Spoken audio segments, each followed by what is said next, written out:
Hey guys, welcome back to the Top Cricket Academy YouTube/Instagram channel. We're kind of combining the two at the moment during this period, so we're going to have lots of footage uploaded on both channels. But today, one of the most common questions we get asked, how do I play the cover drive like Babar Azam? How do I play the cover drive like Joe Root, Kane Williamson, Virat Kohli? And we're going to talk about the cover drive and then cover some other parts of the game later on as well, and actually how we can use this time and limited equipment and limited space to really get the best out of our practice. But start with, how do we play the cover drive like Babar Azam? The key thing with the cover drive is that it's a shot where everything needs to be perfect, and actually that we're meeting the ball. I mean, one of the biggest misperceptions is that you need to be the one to power the ball through the covers. A lot of the time the pace is already on the ball, so it's just about, what I would say, meeting the ball, making sure that I get my footwork right, my head and hands come in to access the ball, and then actually it's just getting to it at the right moment, meeting the ball with a full face and not trying to overhit it. When you try and overhit it, what happens is you rush your contact, you lose your shape a little bit. So actually, when we're playing a cover drive, it's important that we make sure everything moves nice and comfortably, nice and good mechanics, and we just get our head into a good position and our hands come through and meet the ball.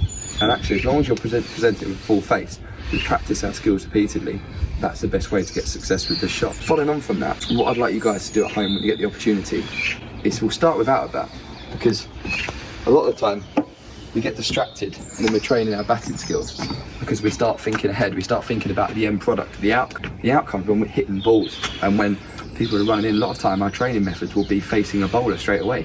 And actually we can't practice our skills. The skills come from practicing in the most basic format, which is about getting our movements all correct. So we'll start with, we're not even going to have a bat. All I want you to do, and it seems silly, is just getting a little setup similar to what you normally do, and just try and pretend to go through a few shots. Some front foot shots, and some back foot shots, because it's important that we start to feel, because batting's all about feel. I spoke in a previous video, if you go back and watch it, about feeling when you're bowling. Don't worry about the outcome, think about the process. And that's what we're going to look to do today about batting. We're going to look to feel what we do, think about what makes us such a unique player, what do we do well individually. So now once we've done that, I'm going to grab my bat. And one thing that's worth noting is, who scored the most runs in Test cricket last year? Or was up there in one of the top run scorers, one of the best batters in the world? Steve Smith. Steve Smith is a cricket nut, he's obsessed. And every time he gets a chance, whether he's got a bat in his hand or not, he's shadow batting. He's in his room. If you watch the test, I refer back to it again, they mentioned it during that documentary, he's always got a bat in his hand, or he's always pretending to bat. Understanding what makes you tick. So I'm going to break down my technique a little bit today and show you guys how simple it is to understand. So now I've got a bat in my hand, I don't need anything else. As soon as a ball comes in, I start worrying about what the ball's doing, start focusing on what the ball's doing. It's a different stimulus, okay? Nice and simply. All I want to do is just understand what I do. So I'm just going to stand in my stance with the bat, and I'm just going to go for a few shots, play a few shots and just move. And I can feel actually from this, I can feel if I'm balanced. So I can feel if I'm in control, and I can feel if I'm moving properly. And that's such a good starting point to understand that. Now I'm lucky that I've got someone here that's able to record this for me, but a lot of time, if you just set up a phone on a ledge or something to get some footage, and then just watch yourself back, so lots of slow-mo. So I'm looking for, when I'm batting, I'm looking to see, shadow batting, is my bat coming through straight? Am I in control of my movements? Am I overstriding?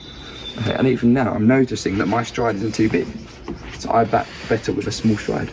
Okay, looking from different angles as well. So here you can see from side on, you can almost get an idea of how my grip is on the bat, because of, and what hand's my dominant hand. So when I'm batting, I can then look from side on to see if anything changes in this plot here. Is my head the furthest point forward? And I think how we hold the bat is very important, because there is no right and wrong way to hold the bat. It depends on what the player that you're working on. Someone like Owen Morgan, he holds the bat at this end, at the top, because he's used to playing, I can't remember what sport, I think it's hurling in Ireland. He's used to having a longer levers, and actually someone that hits big sixes might want to hold the bat because it gives them more opportunity to free their hands for the ball. You watch somebody else, I mean, I'm going to refer to myself here, my hands are very low on the bat because I'm the top hand player, and I like to drive the ball and I like to meet the ball with a full face. And if I don't have a full face in it, or if my bottom hand is a dominant hand, my hands will come round and the bat face will start to close off. What it doesn't allow me to do is access the leg side with power if I'm looking to try and hit big sixes.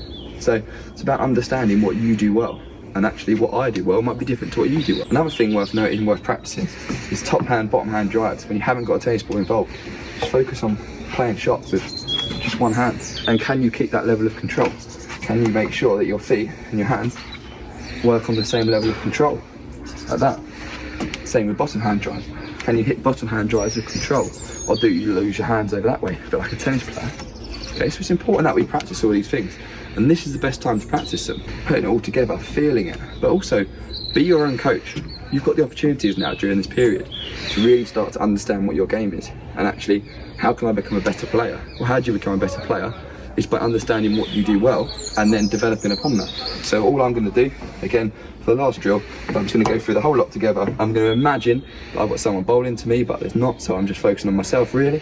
I'm just going to start in my starting position, make sure I'm in a nice good position, and look, light grip on the bat. I'm imagining hitting the ball in the up, or I'm imagining striking the ball through the covers. It's all about just trying mental imagery, okay, using this time to really add value to your training. If you know that you normally struggle with driving the ball, one thing you might want to do is you might want to practice, if you know your hands come around a little bit, practice against somewhere where you can't physically come around. So I might practice across here, so that every time that my hands begin to come round, it will hit the wall. So that will force me to bring my hands through straight, because I'm training in an obstacle which won't allow me to. Another time you can do this is potentially somewhere like in a kitchen or in a hallway, when you may have a little bit less space.